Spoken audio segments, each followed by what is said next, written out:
नमस्कार दोस्तों, स्वागत है आप सभी का हमारे यूट्यूब चैनल पर। आज हम लोग देखें स्टैटिक जीके के भी कुछ इम्पोर्टेंट क्वेश्चन जो सभी प्रतियोगी परीक्षाओं के लिए बहुत इम्पोर्टेंट है। इसलिए इन क्वेश्चंस को ध्यान से देखिएगा और ध्यान से पढ़िएगा। चलिए शुरुआत करते हैं। पहला क्वेश्चन है हमारा, विश्व मानवाधिकार दिवस किस दिन मनाया जाता है?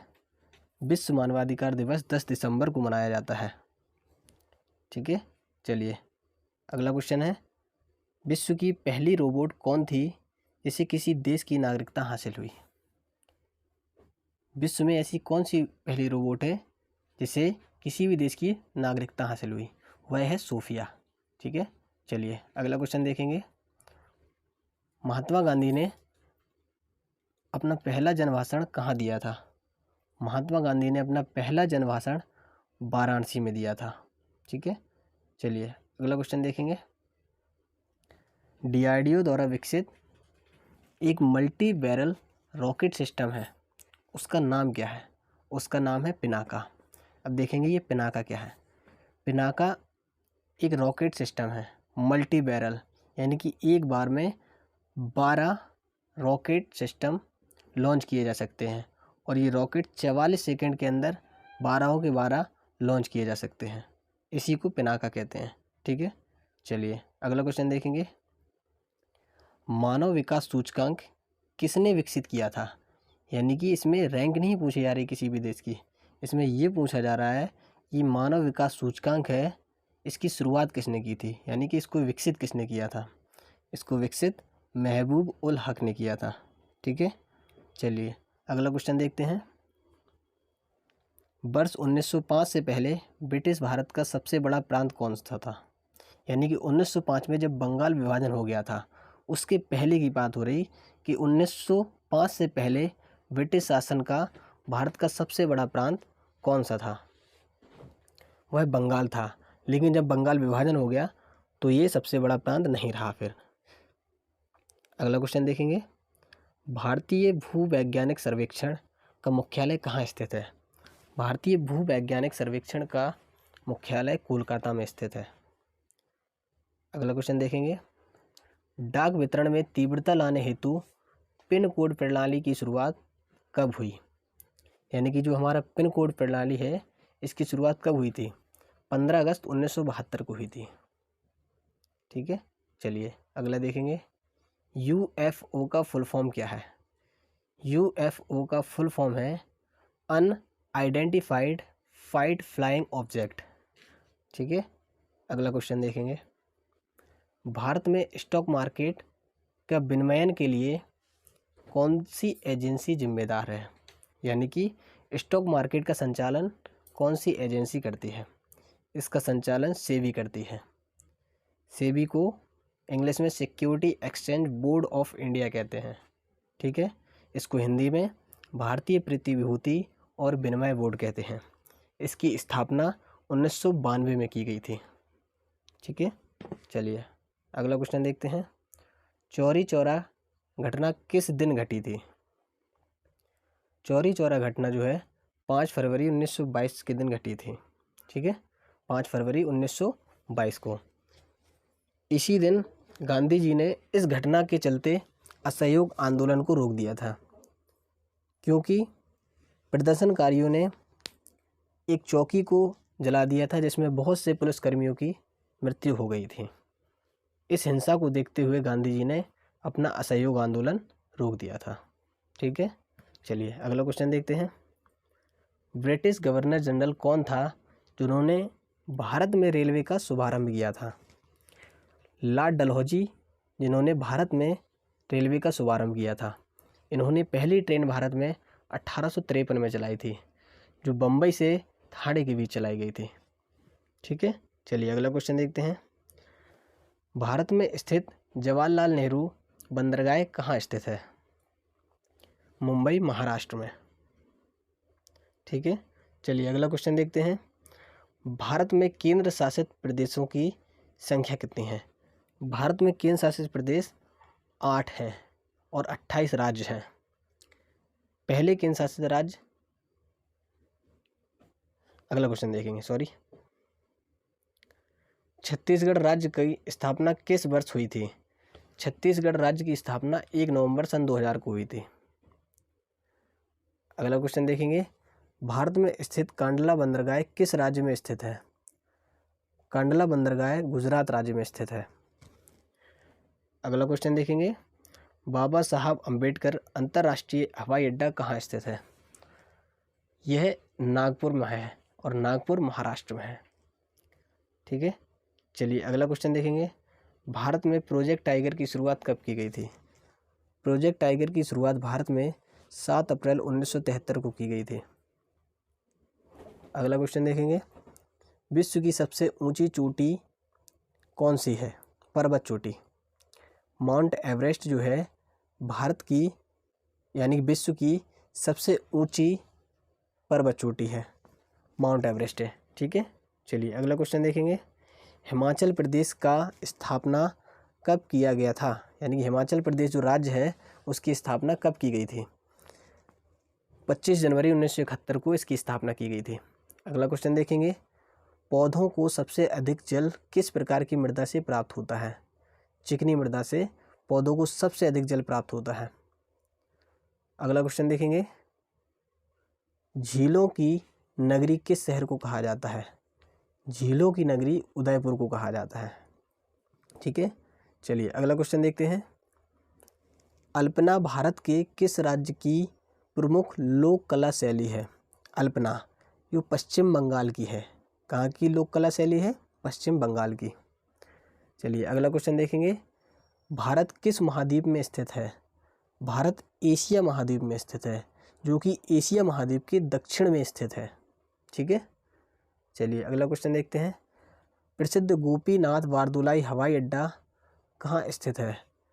गोपीनाथ बारदुलाई अंतर्राष्ट्रीय हवाई अड्डा जो है वो गुवाहाटी असम में स्थित है। चलिए अगला क्वेश्चन देखते हैं, सिख धर्म का संस्थापक किस गुरु को माना जाता है? सिख धर्म का संस्थापक गुरु नानक जी को माना जाता है, जो कि सिख धर्म के पहले गुरु थे। अगला क्वेश्चन देखेंगे, टेलीविज़न का आविष्कार किसने किया था? टेलीविज़न का आविष्कार जॉन लोगी वियर्ड ने किया था। चलिए अगला क्वेश्चन देखते हैं, कागज़ का आविष्कार किस देश में हुआ? कागज़ का आविष्कार चीन में हुआ था। ठीक है, और कागजी जो मुद्रा है यानी कि जो कागज़ के नोट चलते हैं उसका आविष्कार भी चीन में ही हुआ था, और जो प्लास्टिक के नोट चलते थे उनकी शुरुआत ऑस्ट्रेलिया से की गई थी। ठीक है, इनको ध्यान रखिएगा। अगला क्वेश्चन देखेंगे, वेदों की ओर लौटो का लोकप्रिय नारा किसने दिया था? वेदों की ओर लौटो इसका लोकप्रिय नारा दयानंद सरस्वती जी ने दिया था। अगला क्वेश्चन देखेंगे, गोबर गैस में मुख्य रूप से क्या पाया जाता है? गोबर गैस में मीथेन गैस पाई जाती है। और एक चीज़ और ध्यान रखिएगा कि जब भैंस जो जुगाली करती है उसमें जो सफ़ेद सफ़ेद फेना निकलता है उस फेने में भी मीथेन गैस ही होती है। ठीक है, वो मीथेन गैस ही निकलती है। अगला क्वेश्चन देखेंगे, आधुनिक ओलंपिक खेलों की शुरुआत कहाँ से हुई थी?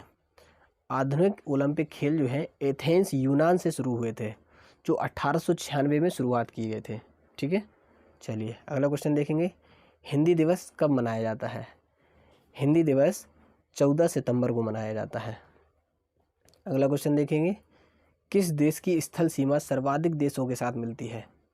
चीन की सीमा सर्वाधिक देशों के साथ मिलती है। ठीक है, चलिए अगला क्वेश्चन देखेंगे, पृथ्वी अपनी धुरी पर किस दिशा में घूमती है? पृथ्वी अपनी धुरी पर पश्चिम से पूर्व दिशा की ओर घूमती है। ठीक है, चलिए अगला क्वेश्चन देखेंगे, तुलसीदास कृत रामचरितमानस हिंदी भाषा की किस बोली में लिखी गई थी? यह अवधी भाषा में लिखी गई थी। किसमें? अवधी भाषा में। शिव कुमार शर्मा का संबंध किस वाद्य यंत्र से जुड़ा हुआ है? संतूर से है, यानी कि शिव कुमार शर्मा संतूर वादक थे। ठीक है, चलिए अगला क्वेश्चन देखेंगे, Modi government new surge of communism पुस्तक के लेखक कौन है? यानी कि मोदी गवर्नमेंट पुस्तक जो है उसके लेखक कौन है? सीताराम येचुरी। अगला क्वेश्चन देखेंगे, कोणार्क नृत्य उत्सव भारत के किस राज्य में मनाया जाता है? कोणार्क नृत्य उत्सव उड़ीसा राज्य में मनाया जाता है। अगला क्वेश्चन देखेंगे, यामिनी कृष्ण मूर्ति किस शास्त्रीय नृत्य के लिए प्रसिद्ध है? यामिनी कृष्णमूर्ति, भरतनाट्यम और कुचिपुड़ी के लिए। अगला क्वेश्चन देखेंगे, वेटिंग फॉर ए वीज़ा किस व्यक्ति की आत्मकथा है? Waiting for a visa doctor V.R. Ambedkar की आत्मकथा है। ठीक है, चलिए अगला क्वेश्चन देखेंगे, श्री ब्रह्मपुरीश्वर मंदिर भारत के किस राज्य में स्थित है? तमिलनाडु में स्थित है। किस बंदरगाह को डायमंड हार्बर के नाम से जाना जाता है? कोलकाता बंदरगाह को डायमंड हार्बर के नाम से जाना जाता है। चिट्टी बाबू किस वाद्य यंत्र से संबंधित हैं? चिट्टी बाबू वीणा से संबंधित हैं। अगला क्वेश्चन देखेंगे, अन्ना करेनिना के लेखक कौन हैं? लियो टॉलस्टॉय अन्ना करेनिना के लेखक हैं। अगला क्वेश्चन देखेंगे, हॉर्नबिल उत्सव किस राज्य से संबंधित है? हॉर्नबिल उत्सव नागालैंड राज्य से संबंधित है। अगला क्वेश्चन देखेंगे, ग्रैमी पुरस्कार जीतने वाली भारतीय महिला कौन है? यानी ग्रैमी पुरस्कार जिन्होंने जीता है वो पहली भारतीय महिला कौन है? तन्वी शाही। ठीक है, चलिए अगला क्वेश्चन देखेंगे, बीदर किला भारत के किस राज्य में स्थित है? कर्नाटक राज्य में बीदर किला स्थित है।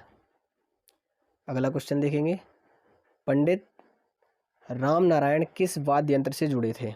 सारंगी से जुड़े थे। किससे? सारंगी से। अंतर्राष्ट्रीय रेत कला उत्सव आमतौर पर किस राज्य में मनाया जाता है? उड़ीसा में अंतर्राष्ट्रीय रेत कला उत्सव मनाया जाता है। अगला क्वेश्चन देखेंगे, विंग्स ऑफ फायर किस भारतीय वैज्ञानिक की आत्मकथा है?